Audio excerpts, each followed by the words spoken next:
Here's the thing that nobody tells you about speaking English fluently. It's not about knowing more words. It's about knowing which words native speakers actually use in real conversations. And today, I'm going to share something with you that will completely change how you approach learning English.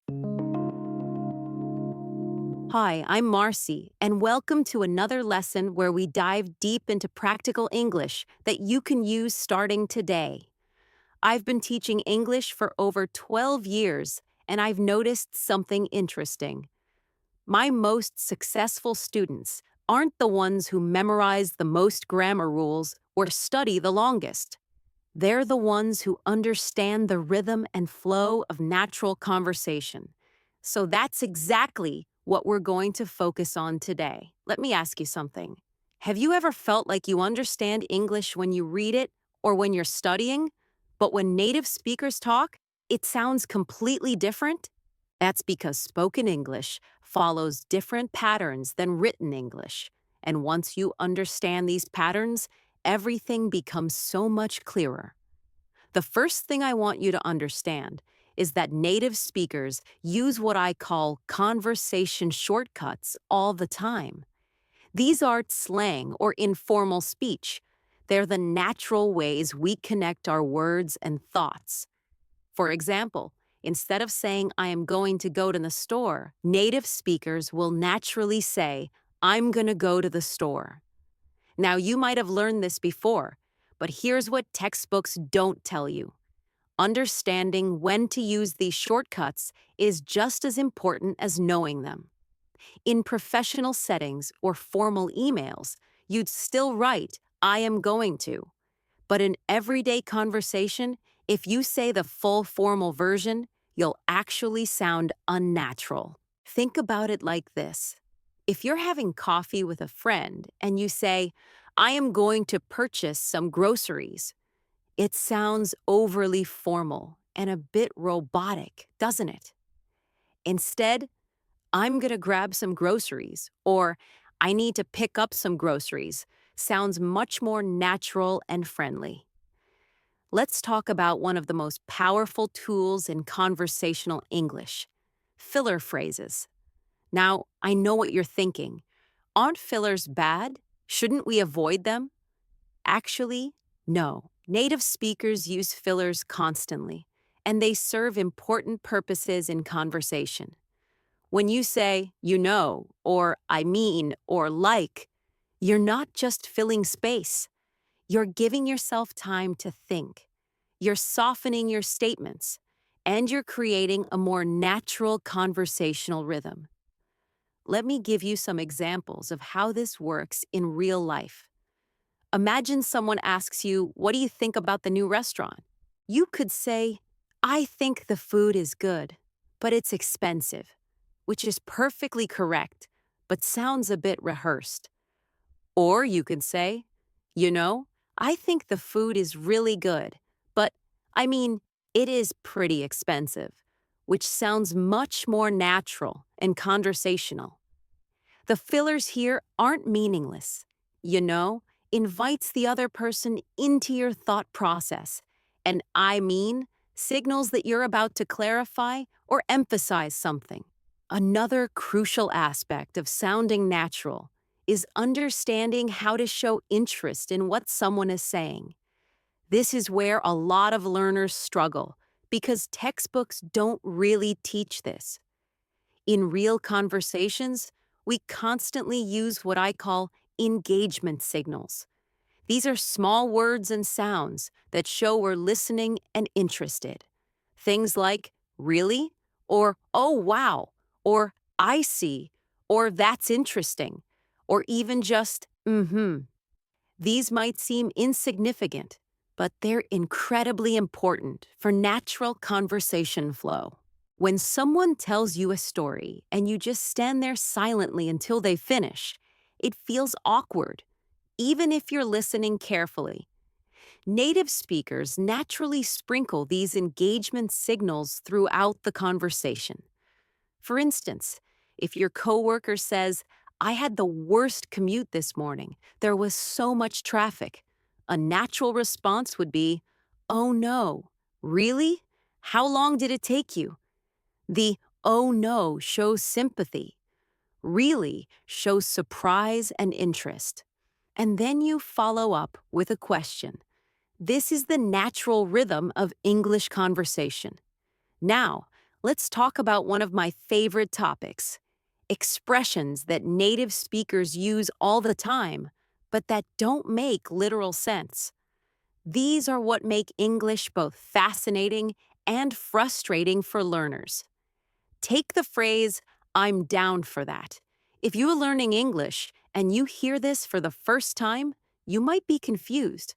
Down usually means sad or physically lower, right? But "I'm down for that" actually means I'm interested or I agree to do that. So if someone says, "Want to grab lunch?" and you respond, "I'm down," you're saying yes in a very natural, casual way. Similarly, "I'm up for that" means exactly the same thing, which is confusing because up and down are opposites. The key here is not to analyze these phrases literally, but to learn them as complete units of meaning. Here's another one that confuses learners. Catch up. If someone says, "We should catch up sometime," they're not talking about running after something. They mean we should spend time together and talk about what's been happening in our lives. So you might say, "I haven't seen Sarah in months. I need to catch up with her." Meaning you want to meet and hear about what's new in her life. Understanding these phrases makes you sound so much more natural and helps you actually participate in conversations rather than just translating word by word in your head. Let me share something really important about questions in English. Textbook questions and real life questions are quite different. In formal English, we say, "How are you doing?" But in everyday conversation, you'll hear, "How are you doing?" Or even just, "How you doing?" The pronunciation changes, the rhythm changes. And if you're only used to the formal version, you might not even recognize the casual version when you hear it. Same thing with "What are you up to?" which often sounds like "What you up to?" in fast, casual speech. Now, you don't need to speak this casually yourself right away, but you absolutely need to understand it when you hear it. Otherwise, you'll feel lost in real conversations. Here's a practical tip for sounding more natural. Learn to use "actually" effectively. This word is everywhere in native speaker conversations, but it's not always used to mean "in reality." Often, it's used to soften what you're about to say or to introduce a correction gently. For example, if someone says, "So you're from Tokyo, right?" and you're actually from Osaka, you could say, "No, I'm from Osaka," which is correct but sounds a bit blunt. Instead, you could say, "Actually, I'm from Osaka," which sounds much more polite and natural. Or if someone asks, "Did you like the movie?" and you didn't, you could say, "Actually, it wasn't really my kind of movie," which is honest but gentle. See how "actually" softens the statement? This is the kind of nuance that makes your English sound sophisticated and natural. Let's talk about one of the trickiest parts of English conversation: knowing when to be direct and when to be indirect. Different cultures have different communication styles, and English can be particularly confusing because sometimes we're very direct and sometimes we're incredibly indirect. For instance, if you're invited to dinner and you don't want to go, in some cultures, it's perfectly acceptable to say, "No, I can't come." But in English-speaking cultures, especially American and British culture, we tend to soften rejections. You might say, "I'd love to, but I actually have plans that night." Or, "That sounds great, but I'm not sure I can make it." The phrase "I'm not sure" is often used when you're actually quite sure you can't do something, but you want to sound less direct. This isn't being dishonest, it's being polite according to English communication norms. Similarly, instead of saying, "That's wrong," we might say, "I'm not sure that's quite right," or "Actually, I think it might be different." This indirect style can be frustrating when you're learning because it seems like we're not saying what we mean. But understanding this pattern will help you both interpret what others are saying and communicate more effectively yourself. Another key to natural English is understanding how we use time expressions in casual speech. Instead of saying, "I will see you tomorrow," native speakers usually say, "I'll see you tomorrow," or even, "see you tomorrow." The future tense in conversation is often implied rather than explicitly stated. If someone asks, "What are your plans for the weekend?" you wouldn't say, "I will go to the beach." You'd say, "I'm going to the beach," or more casually, "I'm going to go to the beach." Using the present continuous for future plans is extremely common and natural in English. Also, we use the present perfect tense in ways that might seem strange at first. "Have you eaten?" is asking about your recent past, whether you've had a meal yet. "I've been to Paris" means at some point in your life, you visited Paris. This tense connects the past to the present moment and is used constantly in everyday conversation. Let me give you some incredibly useful phrases that will make your English sound instantly more natural. Instead of saying, "I don't know," try, "I'm not sure," or "I have no idea." These sound more conversational. Instead of "it doesn't matter," you can say, "it's no big deal," or "it's fine either way."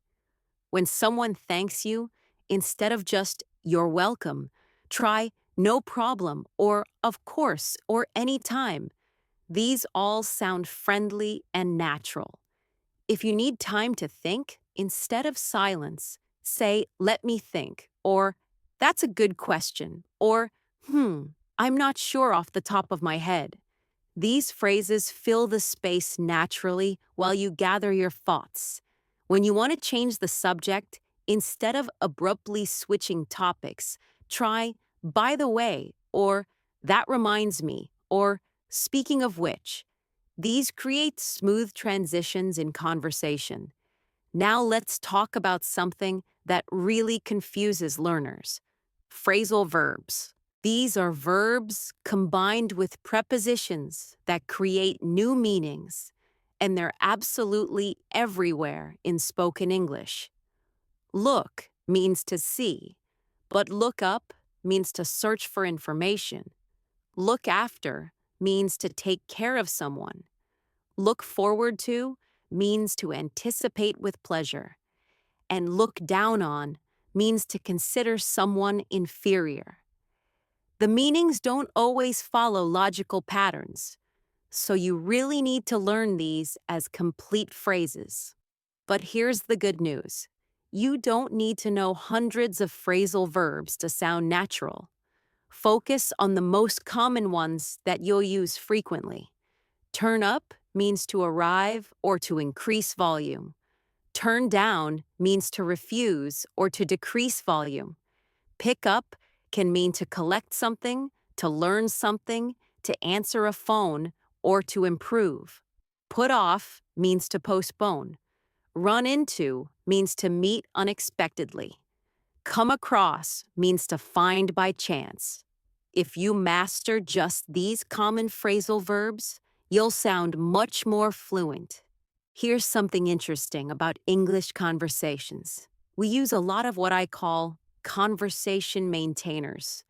These are phrases that keep the dialogue flowing. For example, if someone tells you something surprising, you might say, "No way," or "Are you serious?" or "I can't believe it." If someone tells you something unfortunate, you might say, "That's too bad," or "I'm sorry to hear that," or "That must have been difficult." If someone shares good news, you say, "That's great," or "Good for you," or "Congratulations." These responses might seem simple, but using them naturally and at the right moments makes you sound like a fluent speaker.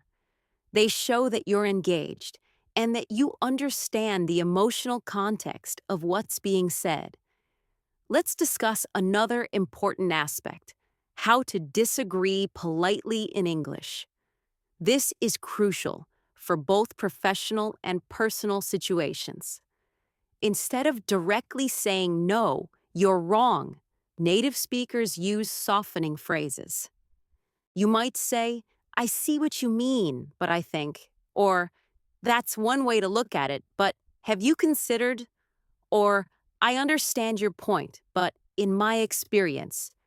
These phrases acknowledge the other person's perspective before presenting your own, which makes the disagreement less confrontational. You can also use phrases like, "I'm not sure I agree with that," or "I might be wrong, but I think." Even if you're quite certain you're right, these humble phrases make you sound more diplomatic and easier to talk to. In professional settings, this kind of polite disagreement is especially important and will make you sound sophisticated and mature. Now, here's something that will really improve your listening comprehension: understanding how native speakers reduce and blend words in fast speech. Want to becomes wanna, going to becomes gonna, got to becomes gotta, kind of becomes kinda, sort of becomes sorta. But it goes beyond that. Did you often sounds like did ya. Would you sounds like would ya. Don't you sounds like don't ya. When you understand these sound changes, suddenly fast English becomes much easier to understand. You'll start recognizing these patterns in movies, podcasts, and real conversations. This doesn't mean you have to speak this way, but you absolutely need to understand it when you hear it. Another powerful tool for natural English is learning transition phrases that help you structure your thoughts. When telling a story, you might start with, "So the other day," or "You know what happened to me?" When explaining something in sequence, use "first of all," then "after that," and "finally." When giving an example, say "for instance," or "like," or "such as." When summarizing, use "basically," or "in a nutshell," or "long story short." These phrases give your speech structure and make it easier for people to follow your thoughts. They also give you a moment to think about what you're going to say next, which is incredibly helpful when you're speaking in a second language. Let me share something about giving opinions in English. We have lots of ways to do this, and choosing the right phrase depends on how strong your opinion is and how formal the situation is. For a strong opinion, you might say, "I really think," or "I strongly believe," or "I'm convinced that." For a moderate opinion, "I think," or "in my opinion," or "it seems to me that." For a tentative opinion, "I guess," or "I suppose," or "I'd say." These varying levels of certainty make your speech more nuanced and natural. Also, pay attention to how native speakers ask for opinions. "What do you think?" Or "How do you feel about?" Or "What's your take on?" Understanding and using these naturally will make conversations flow much better. Here's an important point about small talk, which is essential in English-speaking cultures. We use small talk to build rapport and make others comfortable before diving into serious topics. Common small talk topics include weather. "Nice day, isn't it?" Or "Can you believe this rain?" Comments about your immediate surroundings. "This coffee shop is always so busy." Or safe, general topics like weekend plans. "Any plans for the weekend?" The key to good small talk is asking open questions that invite conversation rather than yes, no questions. Instead of did you have a good weekend, try how was your weekend? This gives the other person more room to share and keeps the conversation going. Small talk might seem superficial, but it's actually an important social skill in English speaking environments, both professionally and personally. Let's talk about something that even advanced learners struggle with: understanding humor and sarcasm in English. Native speakers use sarcasm frequently, where we say the opposite of what we mean in a dry or ironic tone. If it's pouring rain and someone says, "Beautiful weather we're having," they're being sarcastic. They actually mean the opposite. The tone of voice and context are crucial for understanding sarcasm. If you're not sure whether someone is being serious or sarcastic, it's perfectly okay to ask, "Are you being serious?" Humor in English also relies heavily on wordplay, puns, and cultural references that might not translate well. Don't worry if you don't get every joke. Even native speakers miss some humor depending on their cultural background and experiences. The important thing is not to feel bad about it and to keep exposing yourself to English humor through shows, podcasts, and conversations.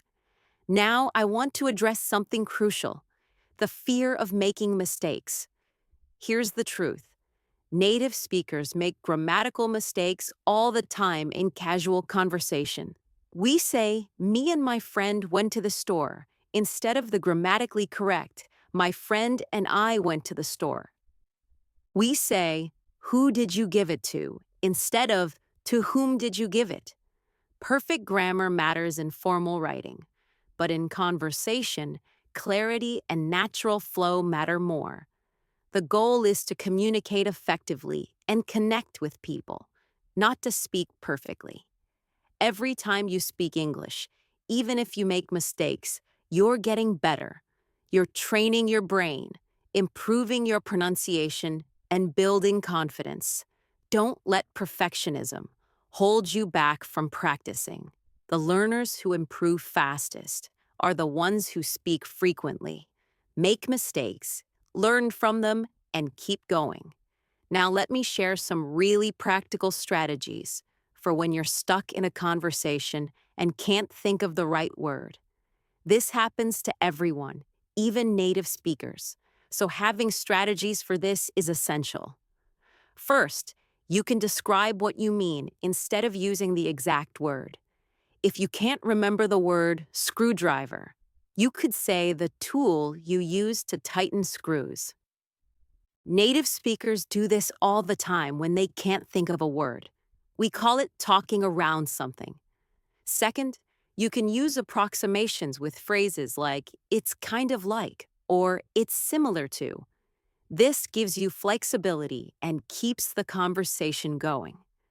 Third, don't be afraid to ask, "What do you call the thing that?" People are usually happy to help, and it shows you're engaged in the conversation and trying to learn. Another strategy is using or "let me see while you think." These are completely natural and give you a moment without creating awkward silence. The worst thing you can do is completely freeze up and stop talking, because that breaks the conversational flow much more than using a workaround or asking for help. Let's talk about the importance of word stress and intonation, because this is something that can really elevate your English from good to great.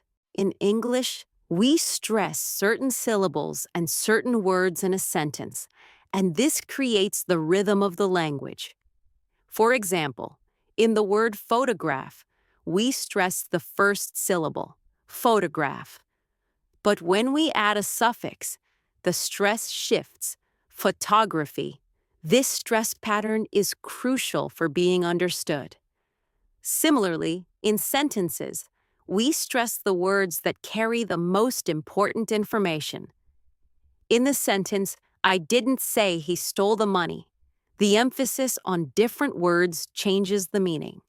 The meaning changes completely depending on which word you stress. If you stress I, it means someone else said it. If you stress didn't, you're denying that you said it. If you stress he, you're saying someone else stole it. This might seem complicated, but once you start paying attention to it, you'll notice these patterns everywhere, and your own speech will naturally start to mirror them. Intonation, the rise and fall of your voice, is equally important. Questions typically rise at the end. Are you coming? While statements fall. I'm going home. But we also use rising intonation to show uncertainty or to invite agreement. So we'll meet at 7? The good news is that you can learn these patterns through listening and imitation. When you watch English content, pay attention not just to what people say, but how they say it, where their voice goes up, where it goes down, which words they emphasize. Here's something that will really help you in everyday situations: learning how to interrupt politely. In some cultures, interrupting is considered very rude, but in English conversation, especially in North American culture, gentle interruptions are actually part of the natural flow, especially in casual or group conversations. The key is doing it politely. Instead of just starting to talk, you use phrases like, sorry to interrupt, but can I just add something? Or if I could jump in here for a second, ...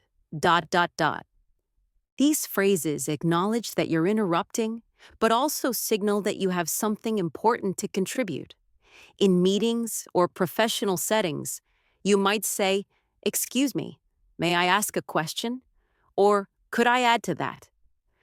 Learning to interrupt appropriately is actually a sign of engagement and confidence, not rudeness, as long as you do it respectfully and don't constantly talk over people. Let me tell you about some common mistakes that intermediate learners make that can really confuse native speakers. One is mixing up borrow and lend. You borrow something from someone, can I borrow your pen? But you lend something to someone, can you lend me your pen? Another common mix-up is make and do. We make things that are created. Make dinner, make a decision, make a mistake. But we do activities. Do homework, do the laundry, do your best. There's no perfect rule for this, unfortunately. So you need to learn the common collocations. Another mistake is using very with extreme adjectives. We don't say very enormous or very terrible, because enormous and terrible are already extreme.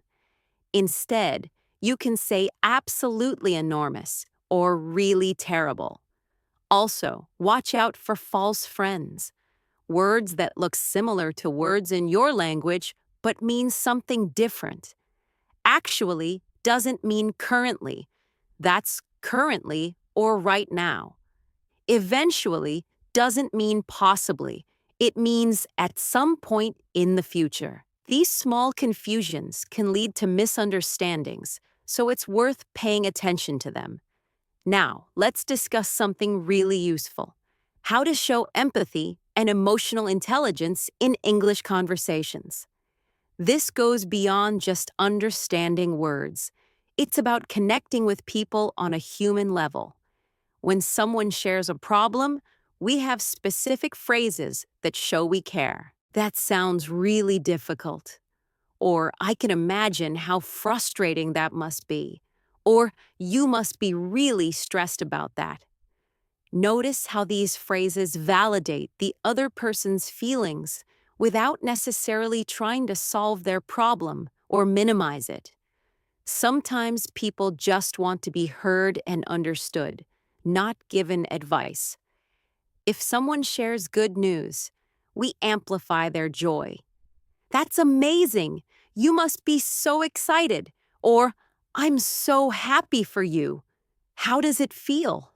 This emotional engagement makes you a better conversationalist and helps build deeper relationships. Also, learn to read the room. If someone gives short answers or seems distracted, they might not want to talk. You can say, "I'll let you go," or "I won't keep you," which politely ends the conversation without making it awkward.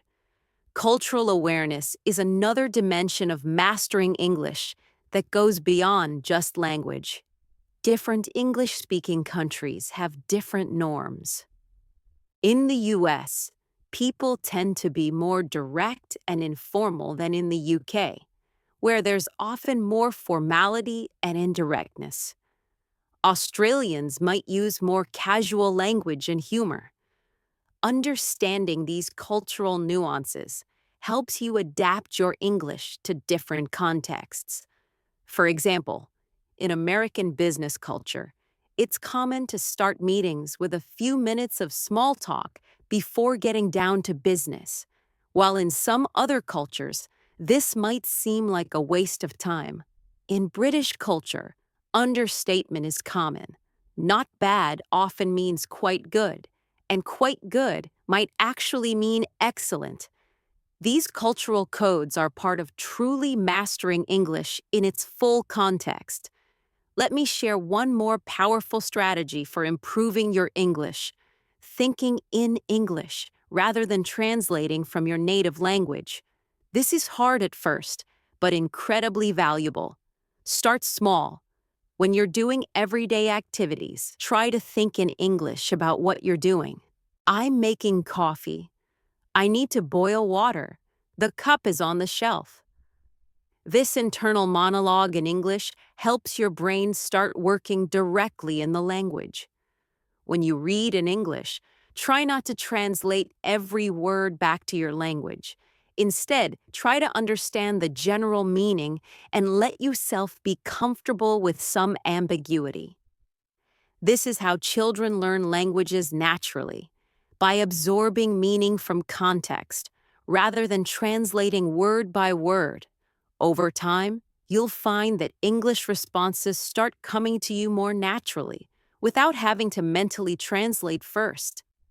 This is when you know you're really making progress toward fluency. Here's something important about maintaining and improving your English. You need consistent input and output. Input means listening and reading.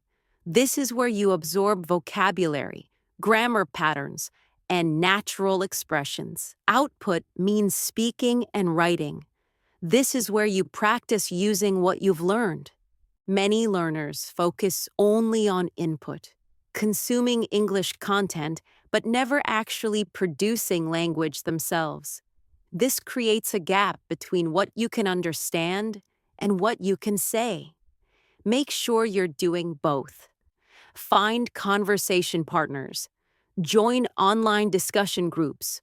Record yourself speaking. Write in a journal. Whatever works for you.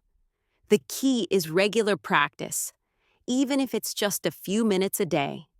Consistency beats intensity every time. 5 minutes of English practice every single day is better than 3 hours once a week. So here's what I want you to do after watching this. Choose 3 phrases or concepts from today that resonated with you. Write them down. Find ways to use them in your daily life, whether that's in actual conversations, in your journal, or even just talking to yourself. The key to making English stick is active use, not passive study. Notice how native speakers use the phrases we discussed today when you watch English content. Pay attention to the rhythm, the tone, the context. Language learning isn't just about memorizing. It's about observing, practicing, and gradually internalizing patterns until they become natural. Create opportunities to use your English. Change your phone language to English. Follow English speakers on social media. Join online communities where English is spoken. Watch shows in English without subtitles, even if you don't understand everything at first. Immersion doesn't mean you have to move to an English-speaking country. You can create immersive environments wherever you are. The more you surround yourself with English, the more natural it becomes. And here's a secret that many teachers won't tell you. Making English a part of your identity rather than just a skill you're learning makes all the difference. When you start thinking of yourself as someone who speaks English rather than someone who is learning English, your confidence shifts, your approach changes, and your progress accelerates. You stop being so self-conscious about mistakes because mistakes are just part of communication, not signs of failure. Remember, becoming fluent in English isn't about reaching some perfect endpoint where you never make mistakes. It's about becoming comfortable expressing yourself, understanding others, and connecting with people across language barriers. Native speakers make mistakes too. We mispronounce words. We forget vocabulary. We use incorrect grammar sometimes. What matters is effective communication and the confidence to keep trying. Every conversation is practice. Every mistake is a learning opportunity. And every day you engage with English, you're making progress, even if it doesn't always feel like it. The path to fluency isn't linear. Some days you'll feel like you're making huge leaps. Other days, you'll feel stuck. That's completely normal and part of the journey. The important thing is to keep showing up, keep practicing, and trust the process. Think about how far you've already come from when you first started learning English. You've learned thousands of words, complex grammar structures, and cultural nuances. You're able to understand content like this video. That's incredible progress. And it happened through consistent effort over time. Keep that same energy going forward. Thank you so much for spending this time with me today. I hope you found these insights helpful and that you feel a little more confident about your English journey. Keep practicing, stay curious, and remember that language learning is a marathon, not a sprint. You're doing great, and I believe in your ability to master this beautiful, complex, fascinating language. Until next time, keep learning, keep growing, and most importantly, keep speaking. I'll see you in the next lesson.